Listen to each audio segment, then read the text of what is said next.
the people that Paul is writing to, right? They are a remnant chosen by grace. And then he says, but if by grace, it is no longer by works. And in that case, he's specifically pointing to the Jews. Again, and he's argued this in Romans significantly. He's talked about how Abraham was the initial starting of faith, or of the Jewish people. He was the father, and he did not have circumcision. He did not have the law. All he had was what? Faith. He believed God, he obeyed God, and it was credited to him as righteousness. In other words, he was chosen and acted by faith, not by works. Mark, can you expand on the word chosen? You asked us to interact with you. Yeah, I know.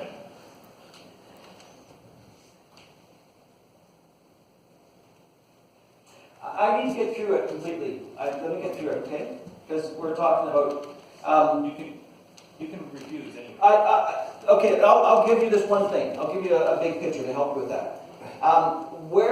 Because what Len is asking about is one of the big questions is election, okay? And the whole idea that you're chosen, you're not chosen, you're chosen, you're not chosen. You may be chosen, I don't know, and maybe, and there's a whole pendulum of belief as to what that means. And so I know, I've heard of people, I know of people who have said, well, I believe in God, but I'm not one of the chosen ones. And so they go to church, but they don't believe they're chosen by God. And that's the one extreme view, okay? And then the view often is that, God knows who's chosen. He chooses you. And Paul, and N.T. Wright is very good, I think, at helping with this. He says, no, that's the wrong perspective of how to do it. When God speaks of being chosen, he is talking about a people. He is talking about a group. Okay? So, and that's, I'm going to leave it at that right now. We'll go forward with it. But he is speaking about a nation, a group of people. Okay? Not an individual. Now, obviously, there is a remnant chosen by grace are individuals. But it's a group. And so we're going to look at that. Okay? So let me ask you this. Who is the group chosen by grace? The church, right? So think of it that way then. Okay? Now you could say, well, did God choose them? Right? Well, he chose the church. He created the church, right? That's what he's chosen.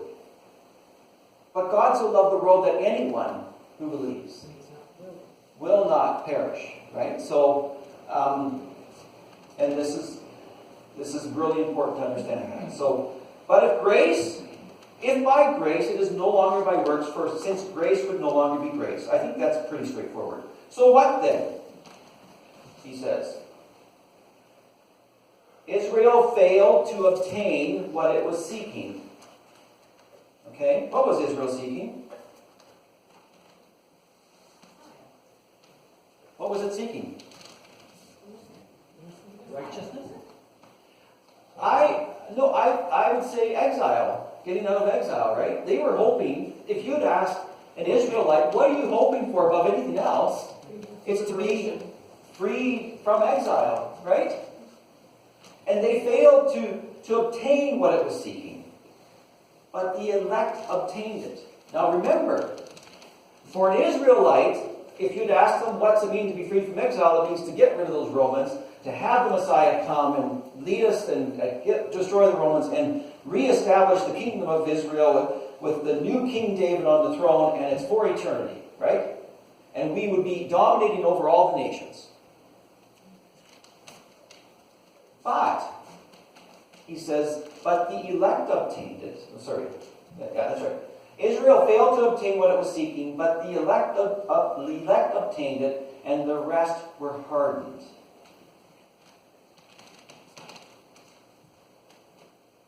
The elect obtained it. What did they obtain? Freedom. How? By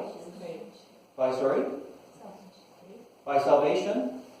Faith. By grace. Faith, grace, salvation. all those things. In other words, all that Paul has been arguing along the way, the elect obtained it, and the rest were hardened.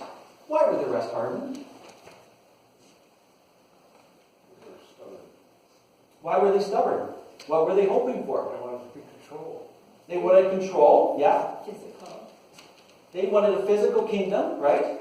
So remember, they were Jews, they were special people. So we're special people. In their mind, this is what we expect God to do. In their mind, when they had this other radical idea presented to them, a spiritual inward renewal rather than a physical renewal, a spiritual kingdom rather than a physical kingdom, then they could not accept that. And their immediate response was of hardening. As it is written, God gave them a spirit of deep sleep, eyes that would not see, ears that would not hear until this very day. Deuteronomy 29 and then Isaiah 29:10. I wish we had time to go to those passages. Read them, look up the Deuteronomy 29. Yeah, wow. And David says, let their table become a snare and a trap and a stumbling block and a retribution to them. Their eyes become darkened so that they cannot see, and their backs be continually bent. Table. What did the table represent to a Jew? Fellowship, right? Traditions, rituals, right? Cleansings. So much was wrapped up in a table. So again, sometimes when you read Scripture, if you read it literally, you think, table, what's with the table? But of course, those words have all kinds of meaning packed into them. And table meant what it meant to be a Jew. And so their ethnicity became a snare and a trap because they wanted to hold on to it, as that made them what made them special. And they failed to understand what made them special was the grace of God in their lives. And so as they continued to hold on to that, that became a stumbling block so that they couldn't see Jesus. And their eyes became darkened so that they could not see Jesus. And their backs continually bent in resistance. He then says, I say then, surely they did not stumble in order that they might fall. I say then, surely they did not stumble in order that they might fall. In other words, was this just God's way of, this is what God's plan for them to do, right? They're going to stumble and they're going to fall, and that's the plan, that's the goal of the Jews, and that's it. They're written off now. Because that was the tendency of the Jew and Gentile Christians there, right? What? Stop haranguing us. You guys have lost the point. And Paul is again saying, Meganoita. No, may it never be. Please understand. And he's starting to switch his preaching to the Gentiles. I want you to know this. And he's saying it to the Jews as well, because he's instructing them, again, what Jesus means to their history. But by their trespass, salvation came to the Gentiles. So what is their trespass? Sorry? Unbelief, disobedience, rebellious, right? Everything. Remember that the world, then the Jews, was a microcosm of the world, and the definition, or if you want to put a broad picture, Paul uses Adam. What did Adam do? He didn't trust God. He said, I'm not going to follow you. Rebellion, unbelief, sin. By their trespass. What does that mean? And again, this goes back to Romans 5:20, which I just wanted to look at quickly. Read quickly, I should say.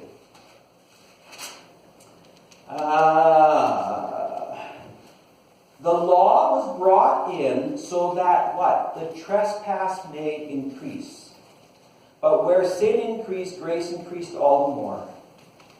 So that, just as sin reigned in death, so also grace might reign through righteousness in order to bring eternal life through Jesus Christ our Lord. The trespass, through their trespass, salvation came. How did it come? Remember back to my beginning. Who? Jesus. Sorry, Chris? I'll narrow it down to Jesus. Okay. How through Jesus? Taking the sin of the world. Taking the sin of the world, right? So the world, Israel's sin being narrowed down to one man, Jesus Christ, who took upon the sin of the world upon himself. So by Israel's trespass, salvation came to who? To the Gentiles. Now, here's the why, right? Paul is answering the question, what's the purpose of this? Why did the Jews have to stumble? And Paul's first point is, it's because through them, salvation of the world came. But it's also so that it came to the Gentiles, okay? But it's also to make them jealous. And Paul brings in this idea of jealousy. Let me get to the notes here just a second here. Put this back. There, Jesus. Where are we at here?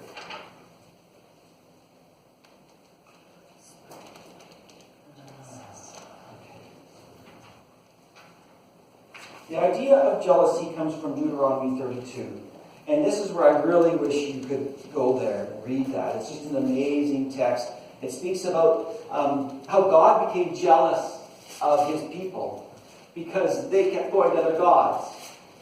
And then he says, in the middle of that, I've got to read this, I've got a second here. And Paul quotes this a bit later, I think, in Deuteronomy 32. So they made him jealous with their gods. So they made God jealous with their gods. They made me, God is speaking here, they made me jealous by what is no God and angered me with their worthless idols. And then he says this, I will make them envious. I will make them jealous by those who are not a people. I will make them angry by a nation that has no understanding. Who is that?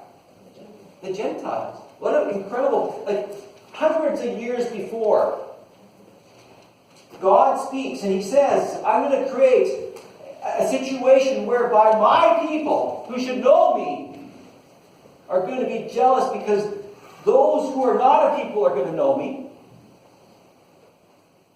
And those who are not a nation are going to understand and see with their eyes my heart and my salvation. So as to make them jealous. Paul takes the idea, right, says, of jealousy, and he turns it around so that it can become the means by which Israel, looking on and seeing her privileges being taken over by others, will say, hey, that's our party, we ought to be in on that. Remember at the beginning of 9:20, you probably don't because I barely do too, but at the beginning of 9:1, and where he argues here, he talks about my kinsmen according to the flesh are Israelites, of whom are the adoption, the glory, the covenants, the giving of the law, the worship, the promises. And he's saying these have been given to us as the nation of Israel. But each of these he has just argued in all Romans to say, you know what? These are now the privileges of the people of God. Of those who fall and follow Jesus Christ. In other words, the blessings and the privileges that the Jews experienced as the people of God have now been transferred over to all who believe in Jesus. Again, join me if you need to. Now, if their trespass, whose trespass? The Jews' trespass, means riches for the world, Jesus, right? Salvation. And the world is for God so loved the world. the peoples. And their failure, what's their failure? To see Jesus, right? To live as the people of God. They kept, not to see Jesus. It's their sin. It's their constant rebellion that put them into exile, that took them away from God. If their failure means riches for the Gentiles, how is it riches? Because Jesus. Because of Jesus. How much more will their full inclusion mean? How much more will their full inclusion mean?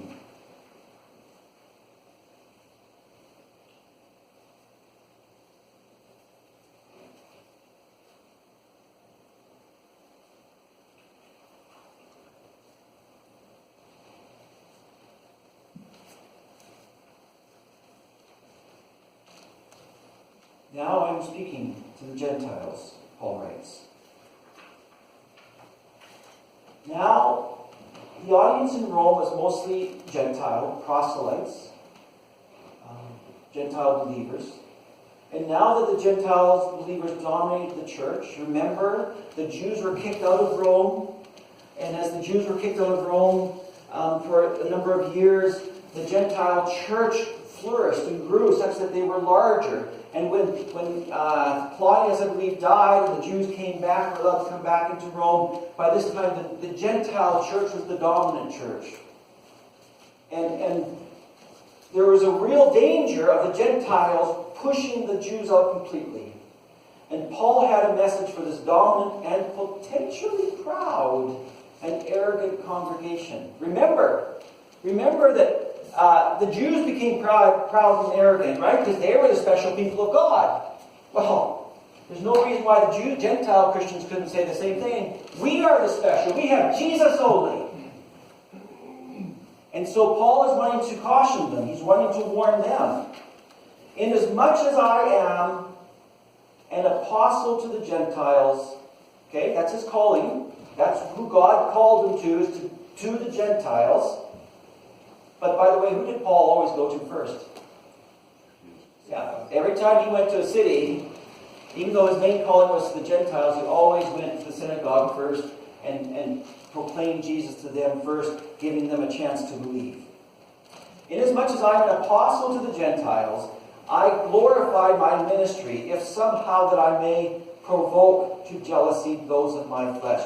What he is saying is, listen, you Gentiles, you may think my ministry is to you, but please know that my motivation underneath that is that as you come to faith, that my fellow Jews will become jealous of the fact that you are getting to know Jesus, that you are getting the blessings, and that they will too want to come and join in on the party. And may save, where am I here? Some of them.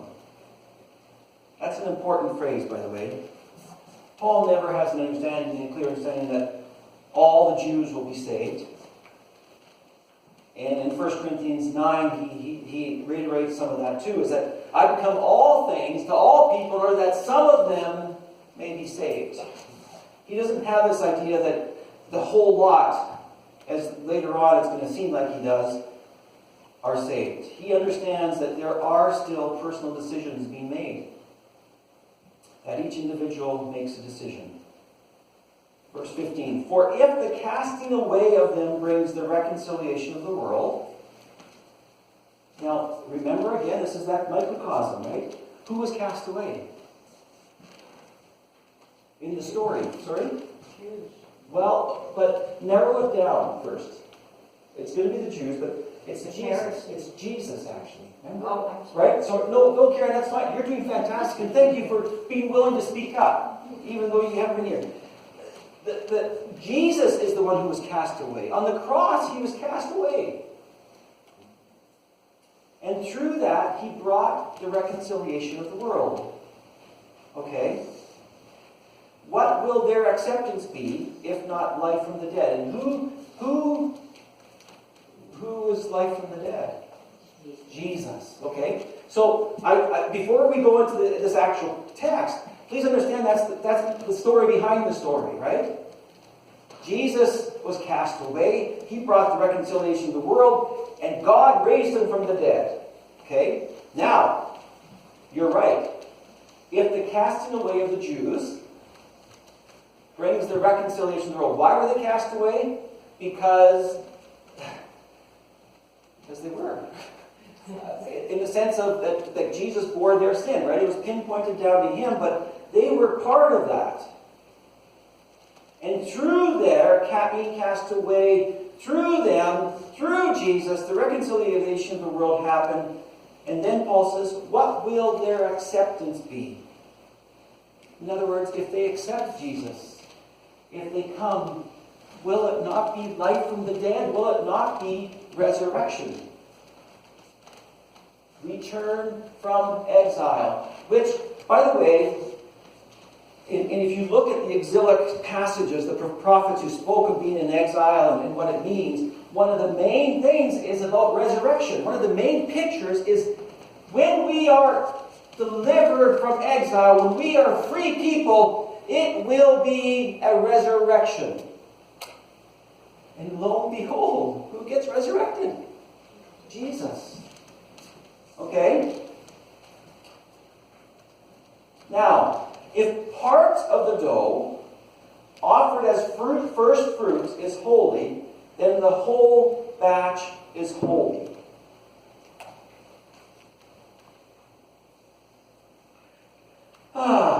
Parts of the dough. What's the dough?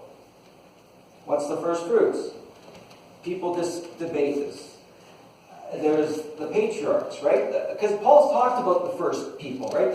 He really spoke a lot about, for instance, Abraham, but he also spoke of Isaac and Jacob and Abraham. Moses, thank you. So there's a strong sense, and I tend to agree here as I thought about it more, that there was this first fruits, and these people, what did they live by? They lived by faith. It was not by grace. It was not by works. It was not by who they were. In fact, God chose Jacob over Esau. He chose, so there was this, and it gets back to your choosing question, Len. There's a sense in which God always chose by grace rather than by ethnicity. He always did that. I'm going to raise questions there, I know. Let me go on. Part of the dough offered as first fruits is holy. It can also be Jesus, right? Jesus was the first fruit of many to come. But I think in the context here, potentially, as Paul is arguing, he's talking about the patriarchs. And holy here does not mean, there's another definition of holy, right? And this is why maybe the patriarchs are a good choice. Holy simply means set apart, called by God. So Abraham was called by God. He was made holy. He was set apart. Moses was called by God. He was set apart. Jacob, and on it goes. These were the first fruits, and they were offered as first fruits to be holy.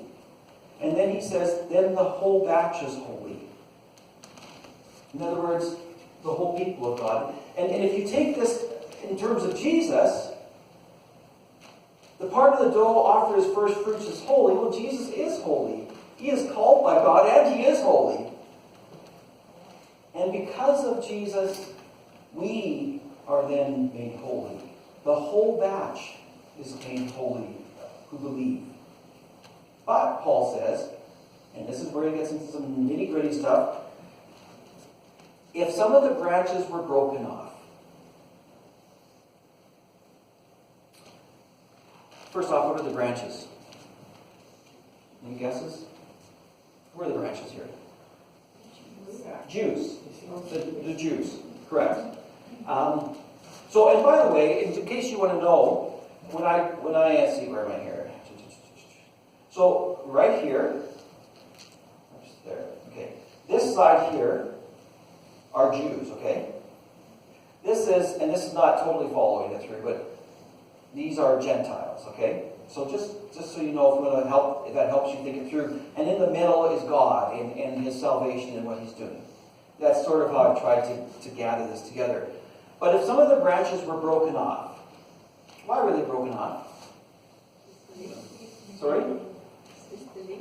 Disbelief, Jane? Yeah, disbelief, rebellion, right? They were broken off.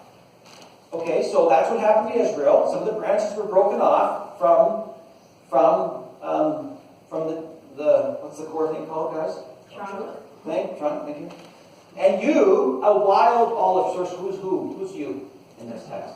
What? Gentiles, yeah. A wild olive shoot. Now, if you want to remind yourself what a wild olive shoot looks like, just read Romans 1 and 2, right? A wild olive shoot, were grafted in among them and became a partaker of the olive tree. But if you've had that happen, Paul is saying, don't boast over the branches.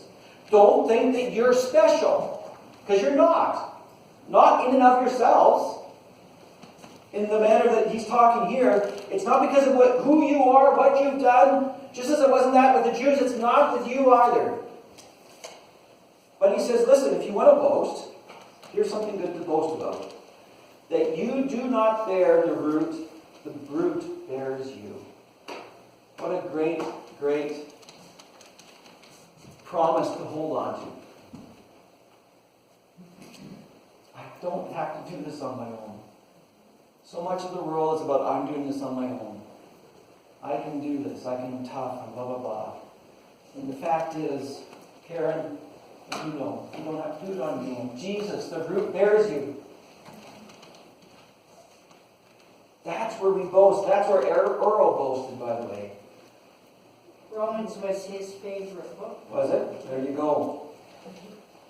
You will say then, branches were broken off in order that I might be grafted in. So Israel was broken off so that I, a Gentile, could be grafted in. Well, because of unbelief, they were broken off. But you have stood by faith. Remember? Their issue, the Jews' issue, is that they didn't live by faith. If they'd lived by faith, they wouldn't have been broken off. But they didn't live by faith. And now Paul is saying, you've stood by faith. That's where you've been grounded all the time. So don't be proud, because it's not about what you've done, but rather fear. And Paul brings in this idea, this core Old Testament idea about the fear of the Lord. A proper understanding of who we are in relation to God. And he says, be in awe. Be in awe of the one, of the trunk who loves you, who cares for you, such that he would bring you into himself. For if God, and then he says, for if God did not spare natural branches, in other words, if God did not spare Israel, maybe he will not spare you. And remember, again, I want to say this, we're talking about nations here. We're talking about groups, okay? And that's really important. See then the kindness and severity of God on the ones who have fallen. Severity, the Jews. But on you, God's kindness, if you continue in God's kindness. Otherwise, you will be cut off. And you say to me, but Mark, how does that work? Well, all I need to do is go to Romans chapter 2. Not Romans, sorry, Revelation chapter 2. Right?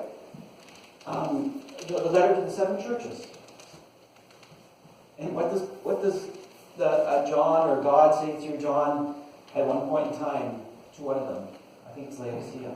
Listen, if you don't return to your first love, the church of Ephesus, that one was, I'm going to spew you out. That's the lukewarm one. Anyways, but do you realize that of the 7 churches that are in existence, that were in existence in them, that were strong, that were bursting, how many of them are still going on?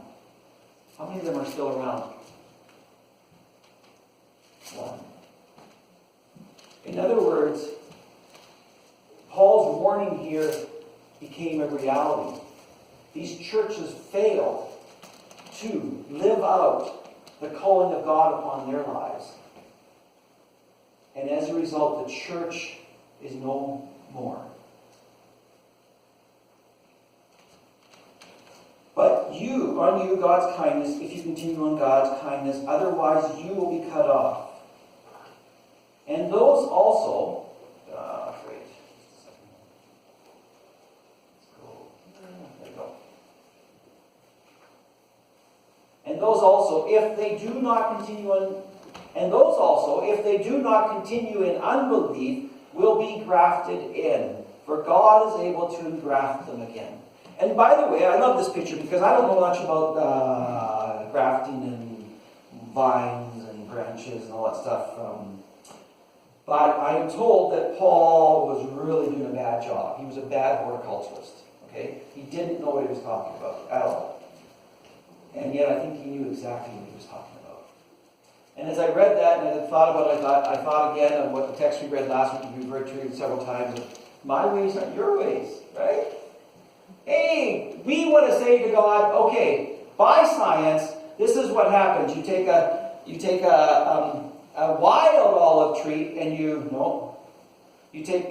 so I don't know the rule. I'm not even going to go there. All I know is Paul got it wrong.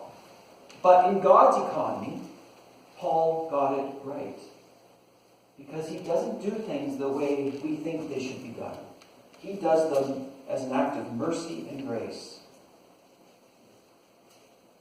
And so God says, if they don't continue in unbelief, they will be engrafted in again. The Jews will be grafted in again.